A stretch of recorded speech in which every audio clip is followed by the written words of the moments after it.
Welcome back to the Raising Rock podcast. I am so thrilled that you have chose to join us again. We are in for a treat today. I have Morgan Mullen with us. She is a dear friend of mine. Some of you might know her from Instagram. She has a thriving interior design business. What I love the most about her is she is pursuing this amazing God-given passion and really skill that she has for interior design.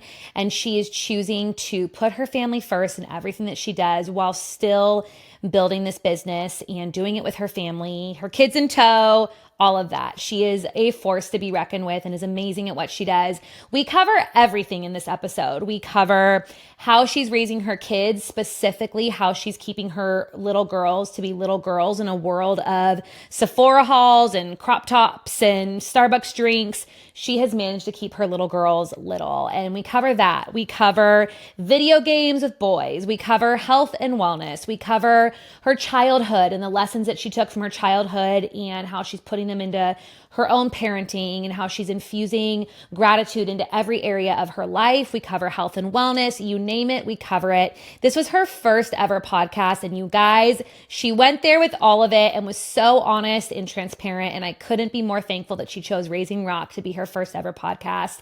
This episode did go a little long, so we are splitting it up into 2 episodes. So whether or not you're tuning into episode 1 or episode 2, you are in for a treat. So with that, Morgan, welcome to the show.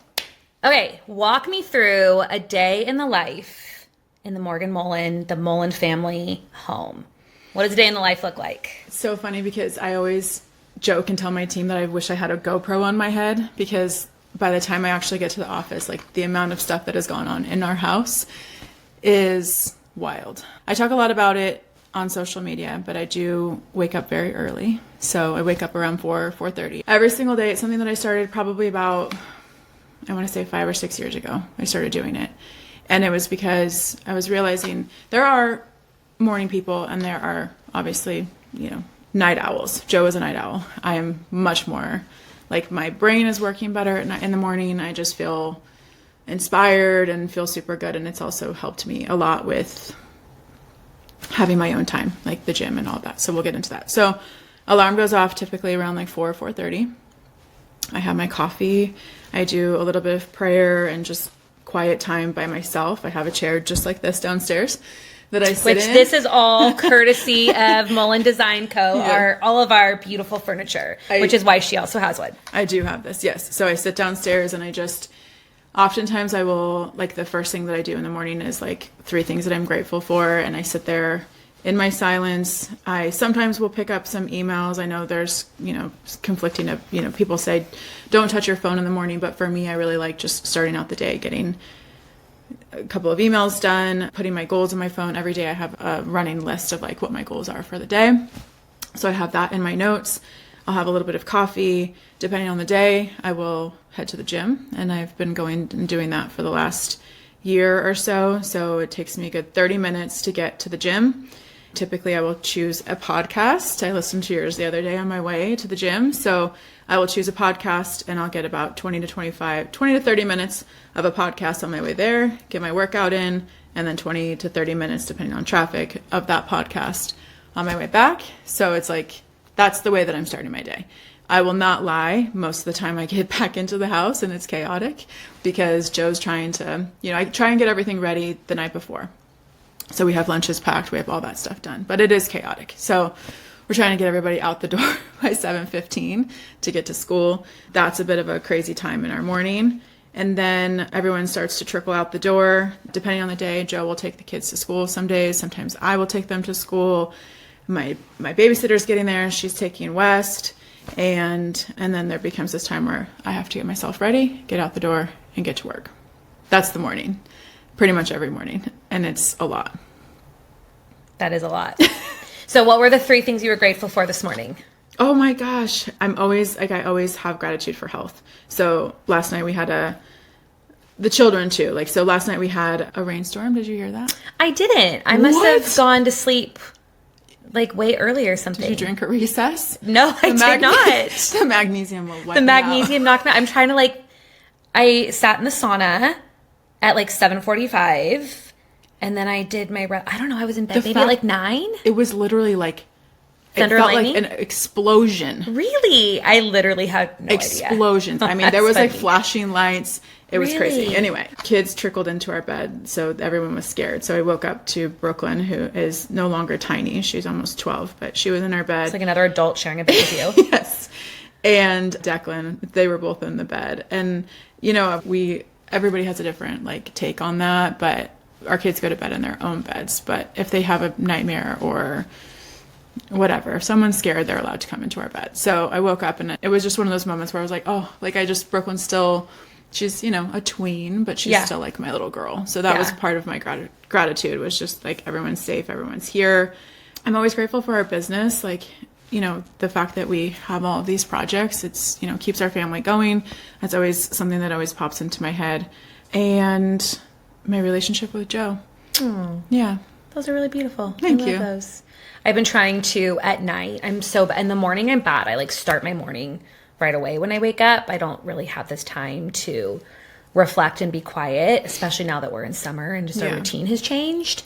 But I've been trying to do it more at night before I go to bed, of just being really intentional to like stop and thank the Lord and really just honor this amazing season of life that we're in and show gratitude to him for all that he's doing. So I need to do better about like starting my day that way, because it really does frame your mindset for going into the day versus exiting to the day. Totally. Because I'm automatically more happy at night because I'm going to bed and I'm looking forward to sleeping. Yeah. But starting my day that way, I think when I'm consistent in that, it's so powerful. It really is. I mean, I think doing both, honestly, because I will do that in the morning. It's always like just the top 3 things that pop into my head. And sometimes it's like, I'm grateful for this, like last Friday, I can tell you I'm grateful for a styling that we were going to have. Yeah. And I know that sounds silly, but it's like, there's a whole year of work that goes into these projects. And it's like waking up on Christmas morning knowing that it's not just about the styling, it's about like how my client's going to feel at the end of the day. Right. Yeah. And it's like so rewarding. So I was grateful for that in that moment. But then,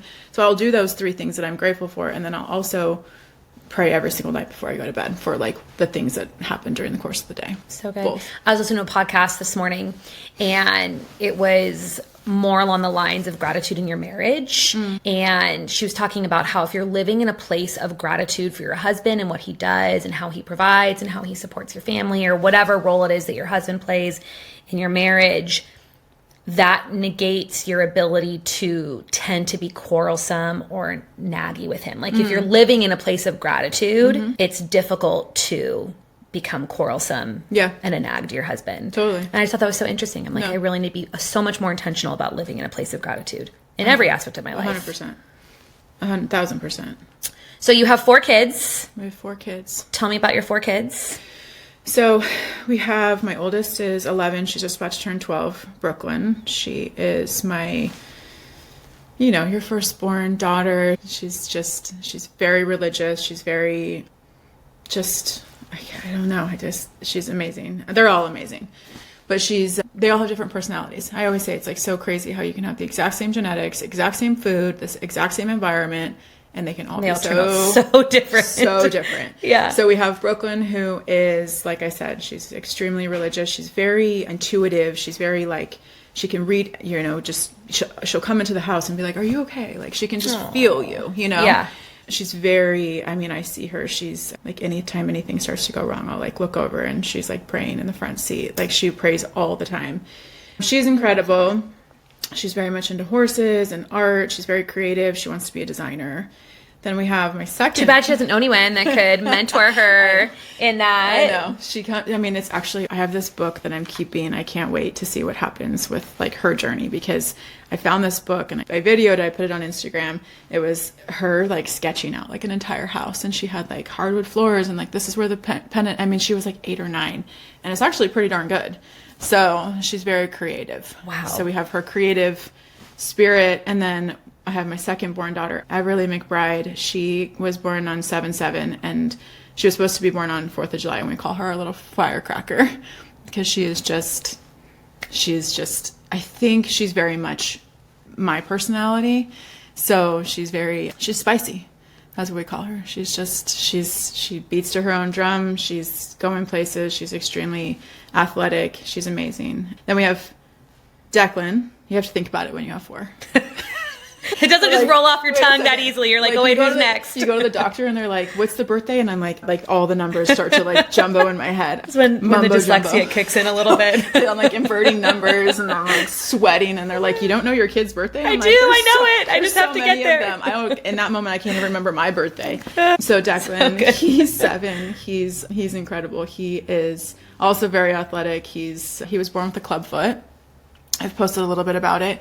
When I was going in for my 20-week scan, you go in and you think everything's going to be fine because the first 2 was totally normal and I'm young and healthy. And I will never forget. I was at the grocery store checking out and I got a call and they said, this is genetics at Scripps. And I was like, wait, what? And they said he's going to be born with a club foot. And immediately I thought, when I heard club, I thought, I don't know why, but my brain said nub. Like I thought he wasn't going to have a foot. A foot. Yep. I can see that. I don't know why. My brain immediately went to that. And I just thought like, oh my gosh, he's not going to have a foot. Like he's not going to be able to walk. And then we did a little bit more research. And anyway, very long story short, he spent the whole first year of his life in surgery. Basically, clubfoot is when their Achilles is extremely tight. So it's a whole thing. So he had surgeries and multiple casts, and it was an extremely hard year for us because that was the year that I was starting the business. And Joe's dad got sick that same year and he passed away. And then we were also simultaneously going up to Los Angeles every single week to have a new cast put on to continue to correct his foot. So he spent the first 4 years of his life in braces. He had to wear braces every single night. And it just became a thing. Like Joe would go into his room and we called it his little snowboard. It was like 2 boots and a bar in between. It looked like literally a snowboard and he had to sleep like that.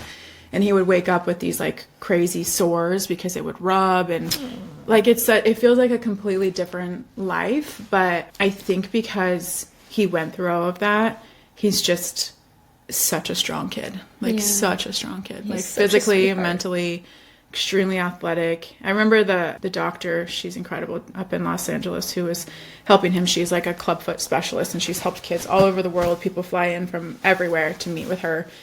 And I remember her saying, these kids that have this, like a lot of these like big time athletes, like Olympic athletes, famous football players, a lot of them had it growing up, and it almost like creates this drive in them. It's like this interesting thing that happens. She's like, but you'll start to see he's very athletic. Okay, and then we have Weston. I almost forgot. So then we have Weston is his name, and he is our 4th little guy. Again, you had to think about that. Or fourth. Yes. He's 2. The jury's still out on his personality, but so far he's a pack animal. He loves like the chaos. He's riding his scooter. He's just like, he loves it. Like I feel when the kids go to school, he's bored. Yeah. He's like, where's the energy? Where's the chaos and where's my scooter? And he's riding his scooter through the house and getting his snacks, and he's got his little routine, and he's a joy. Like he's definitely a fun kid. So we were talking about this off air. Something that I really admire about you is how you are raising Brooklyn and Everly. And I am not a girl mom. I have 2 boys, so I can't speak firsthand the challenges of raising a girl in this society. Yeah. But everything I see in my own circle of friends and on social media is these little girls doing Sephora hauls and crop tops and cell phones and social media. And it's, I feel like we're not just letting our little girls be little girls and be children. They're growing up so young and so early to the point where an 11 or 12-year-old girl, like I can relate to as a peer. Yeah.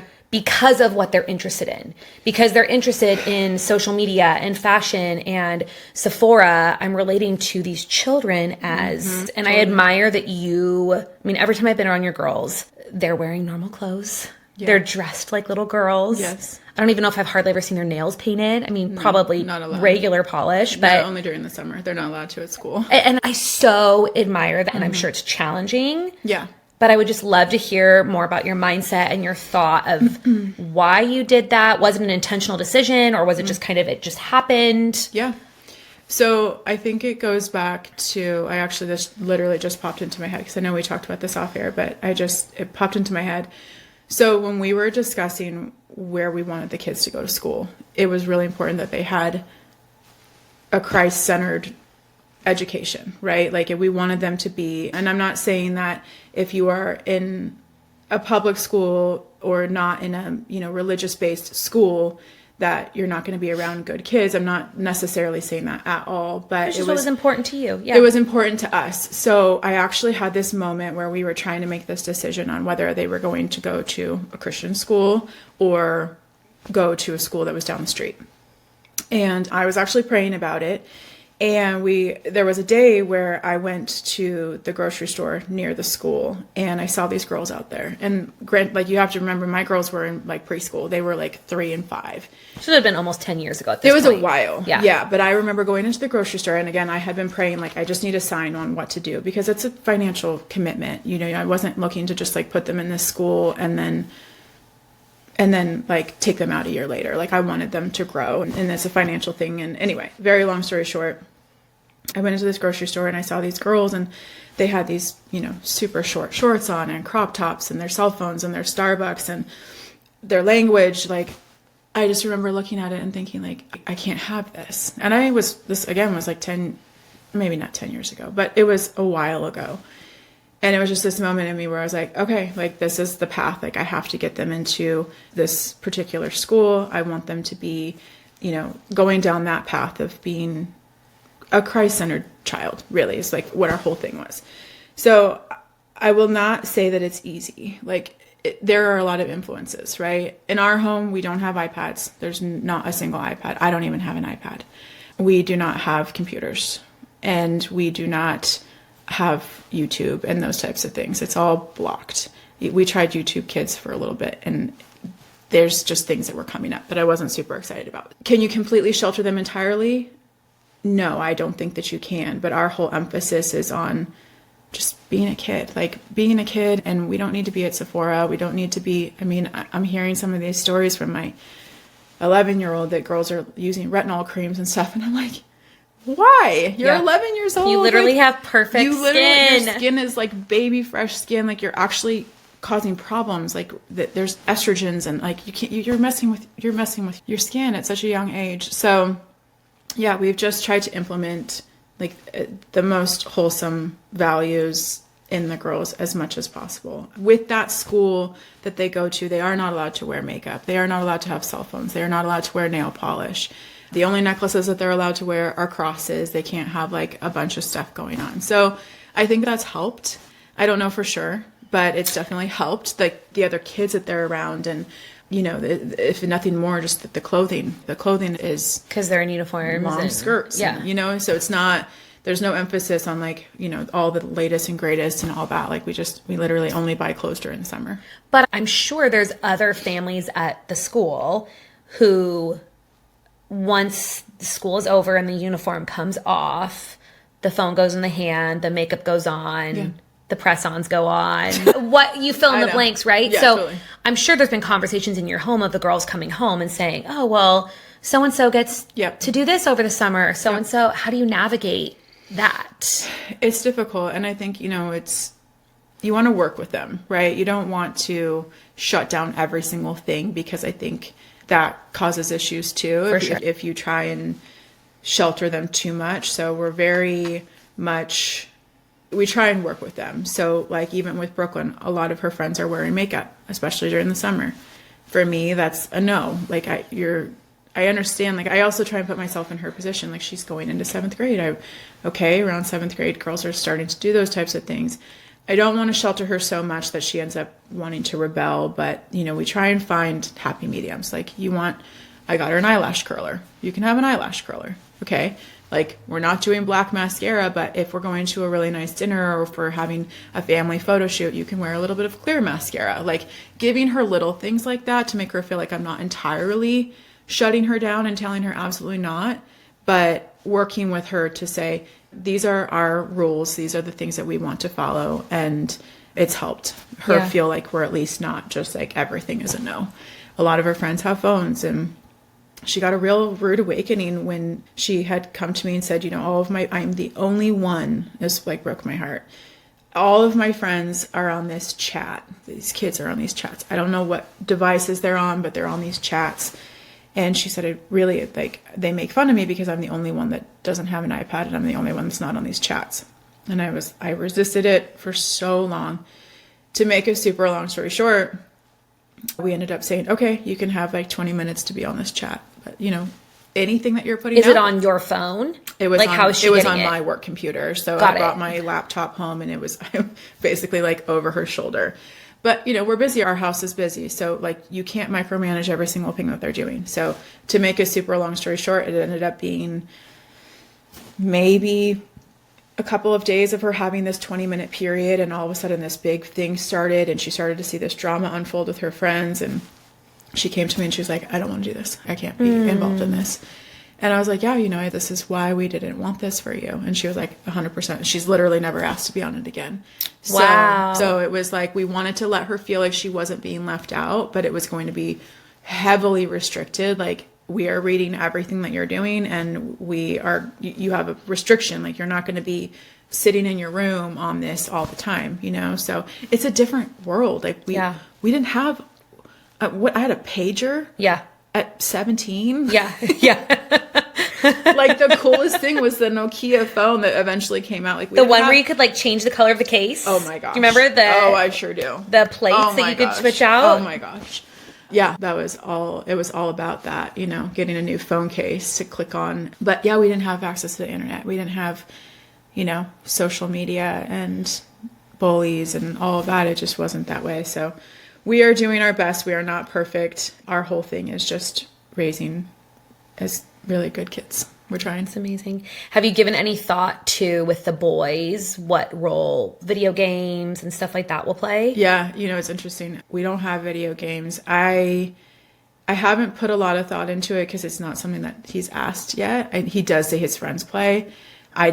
Being honest, I don't even know what that world looks like because I don't have brothers. Yeah. And I have never played video games, and Joe doesn't play video games. Yeah. So same. Scott doesn't play video games. I'm an only child. I obviously didn't play video games. I think my grandparents that lived up in San Francisco had like the old school Nintendo where you put the games in. Mm-hmm. But I didn't grow up that way. But Luke's starting to hear more and more about it. And I am vehemently opposed to video games. But that same healthy tension that you talked about with the girls of how do we potentially consider it with some boundaries so that there's not this rebellion when he's older or he's sneaking into a friend's house and getting into a bad situation because he's wanting to be secretive about it. And so we haven't figured out what our approach is going to be quite yet, but it's something that I'm praying about and trying to figure out because it's hard. It's such a gateway to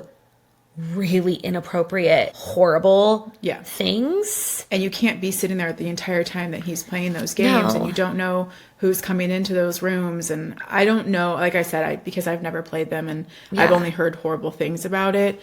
So I'm trying to like keep it, as far away as possible. But like you said, you don't want a situation where he then goes to a friend's house and it's allowed there. Yeah. And, I also, there's like a part of this too with like, social media and with the video games where it's teaching them this dopamine hit of this feedback, this loop of addiction really, and I really don't like that. Yeah.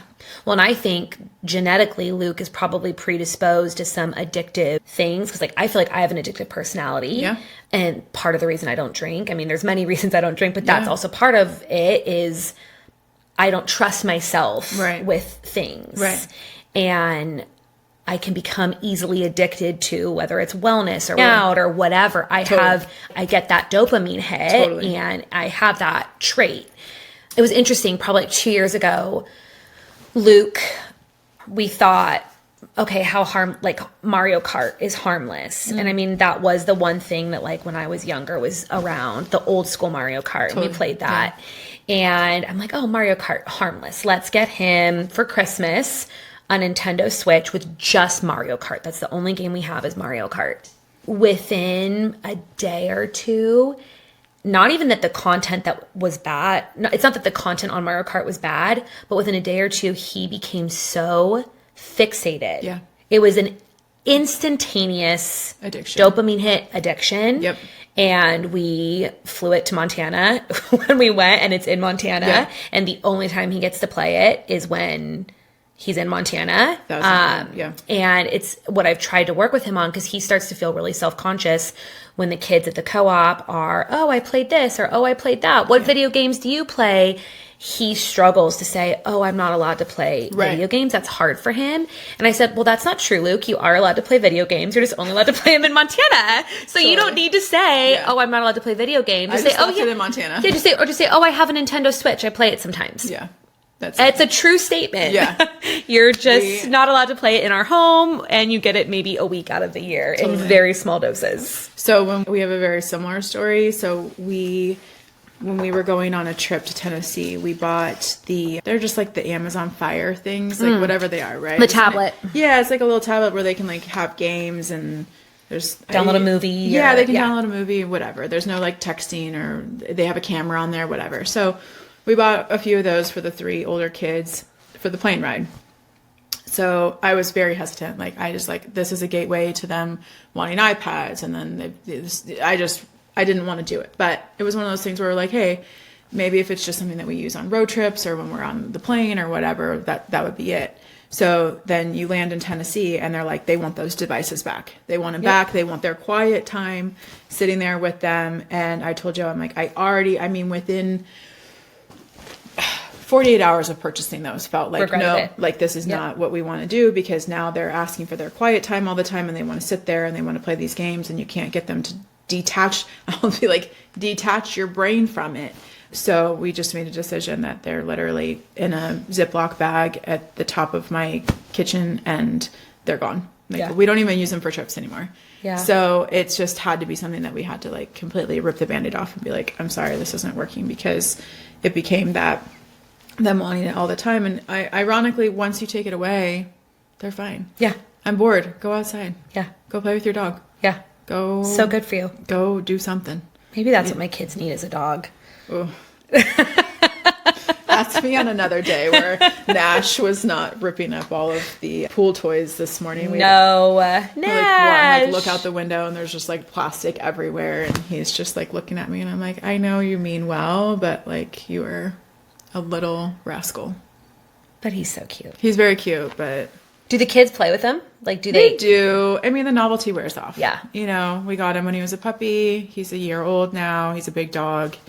And, you know, they'll play with him, but it's not like it was. Yeah. The novelty always wears off. And like my mom always says, anytime you're going to get a pet, just make sure you like it, because it's going to be yours. It's not for the kids, you know? So he's great. That's a really good way to think about it. We know he's going to be a great dog in another year. I just keep praying that we can like speed that up, because we've gone through baseboards and pool equipment, and he dug up my whole garden.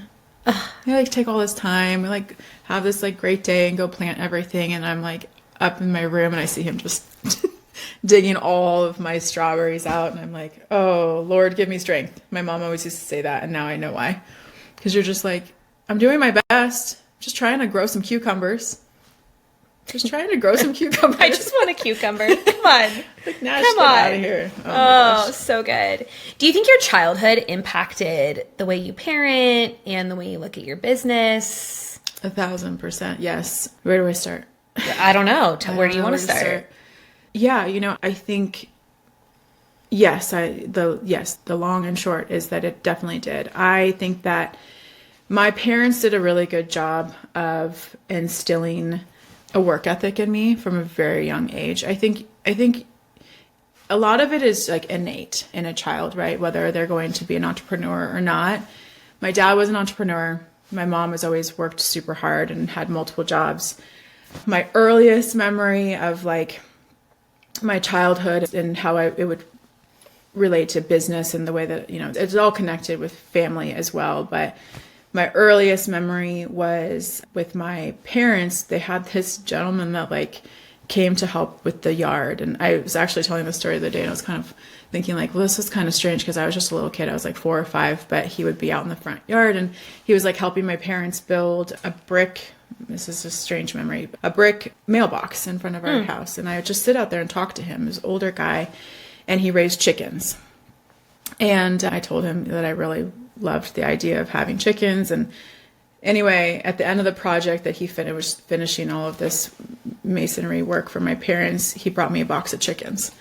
And my parents were like, what the heck are we going to do with all these chickens? And it just sparked this like fire inside of me that I wanted to start my own business. And so you were 4? I was 4. Oh my goodness. So by 5, my parents had built me a chicken coop. I was collecting the eggs. I had this whole thing that I would do. I'd go door to door and sell eggs. So the whole community was like all elderly.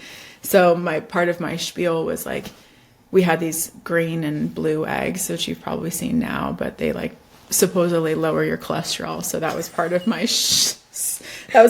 selling of like going door to these like 80-plus-year-old people's houses. And I had my regulars. I would sell a dozen eggs for $2.50. My parents like had business cards made for me and everything. So by the time I was 5 years old, I was like hustling the streets, kind of like Luke, right? Like Luke was exactly like Luke. It just reminds me so much of that. So except the difference is Luke's not putting in the hard work to like raise chickens. Yeah. He's like finding things in our garage and stuffing it in his backpack. Yeah. And but he's got it. That's the stuff that he's thinking about it. That's the stuff that I was doing. And you have to, like, my parents saw that in me, and it was always like, oh, you want that? How are you going to get it? And that's what we try and do with our kids too, because like it's hard as you start to raise children, and you know, you want to give them everything. But especially when you have the means to give them things, it's hard as an adult to have the discipline to not just give it to them. I mean, it's even like walking into Target, like it's $1, right? Yeah. The dollar section. Like, of course you can throw something like $1 in but how are they going to learn to work for it if everything is just handed to them? So it was always a conversation of like, if you want it, how are you going to get it? And it just, I remember that is what plays over in my head. If you want it, how are you going to get it? And so I started my egg business. I was going door to door, similar to Luke. I would find things. I was always just trying to make $1. Like but I loved it. It wasn't like out of scarcity. It was just like, I loved the idea of it. If it was like making artwork or sitting on, I remember like during the summer, I would like sit on this like corner, and it was right under this pine tree, and I would like bundle up all these pine branches and wrap them up and try and sell them, and nobody ever bought them, but I was just always thinking that way. But my parents really, I think they cultivated that in me. I watched my mom work really hard. I watched my dad work really hard. My dad was a contractor and a builder, and he flipped homes, ironically. My mom did a lot of design for the homes that he flipped. So I watched my parents work really hard, which definitely, you know, really lit that up inside of me. And that's what we're trying to do with our kids. I love that. Do you think that your parents and your childhood impacted the way you show up with your kids and your husband? Is there like patterns maybe from your childhood or past childhood stuff that you've brought into how you parent? Yeah, I do. I mean, for me, where do I start? So for me, my parents divorced when I was, I want to say I was 17, 16, 17. It's hard. It's kind of a blur. And that's painful, you know, going through that is a lot. And I think that going through what I went through in that time in my life definitely has shaped who I am as a parent. Like, I think that you have a choice, right? You have a choice of who you're going to marry and what kind of parent you want to be. And that's a conscious decision that you make. And growing up in the household that I grew up in with my father, I feel like it was a conscious decision for me to raise my kids the way that we do based off of the way that I was raised. My parents got divorced. Like I said, I think I was probably 16. And for a while there, things were okay. My dad had an affair. And what ended up happening was he had a woman that he was dating that he moved down the street, which is crazy. And moved into a house down the street from you guys. Yeah, she moved in down the street. And I was a teenager. So like I knew something was not right. My dad was just being very sneaky. I would hear him on the phone with somebody saying, I love you, but like I knew it wasn't my mom. And things were just I was angry. I was super angry. And I kept telling my mom something's not right. And she just kind of was like, hey, you know, just be a kid, don't worry about it. But it all kind of hit the fan. So what ended up happening was my parents split up. My dad really started pushing me to have a relationship with his mistress, essentially. And I was not interested in that. I was watching my mom try and heal from everything, and I was angry. She was really down, and I wasn't interested in having a relationship with her. And so he pretty much wrote me off. In that time of my life, I remember my mom went up to Oregon to visit her family because my grandfather had passed away, and I was supposed to be with my dad during this time. I was 17 years old. This is the last memory that I have of my dad. My car broke down on the freeway, and I had just this little piece of junk car, and I loved it, but it always broke down on me. And I called my mom, and my mom was like, call your dad. So I called my dad, and I don't know if he had been having a bad day or if I don't know what it was. He was very up and down, probably bipolar. And he yelled at me and he said, if you can figure out how to get yourself through Costa Rica, because I had just gotten back from a trip from Costa Rica. If you can figure out how to get yourself around Costa Rica, you can figure this one out. And he hung up on me. And he left me on the side of the freeway, 17 years old. I figured it out, but that was it. For years after that. And he never tried to reach back out, or?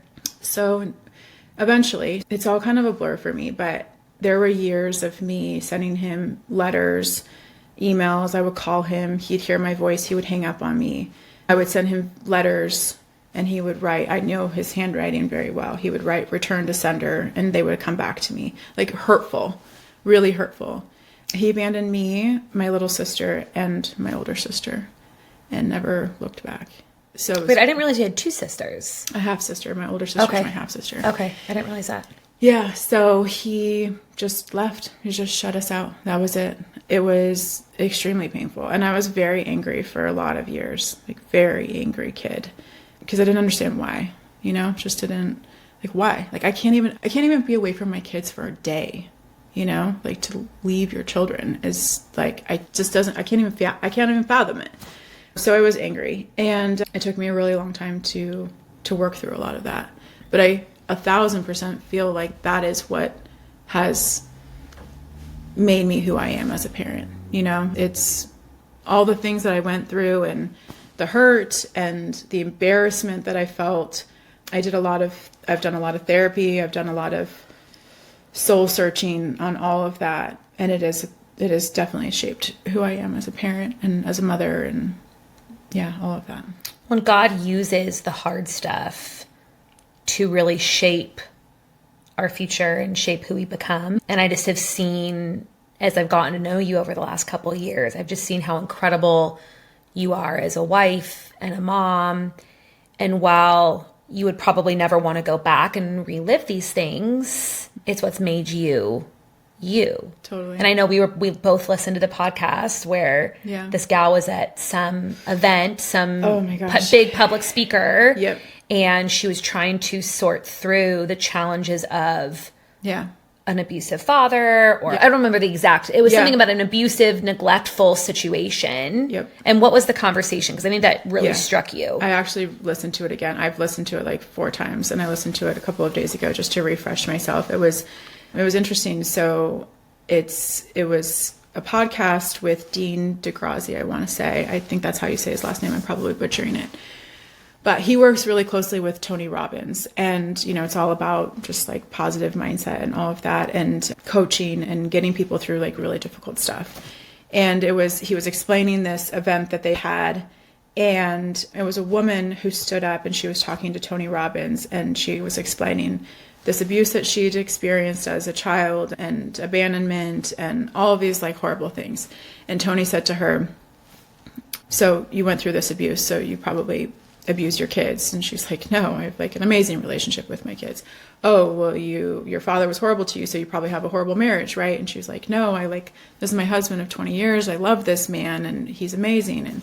And he went through all of the things that she had gone through, and basically said, well, that's probably the path that you ended up taking, was following all of that, right? And she was like, no, I went in this completely opposite direction. Like, God led me there.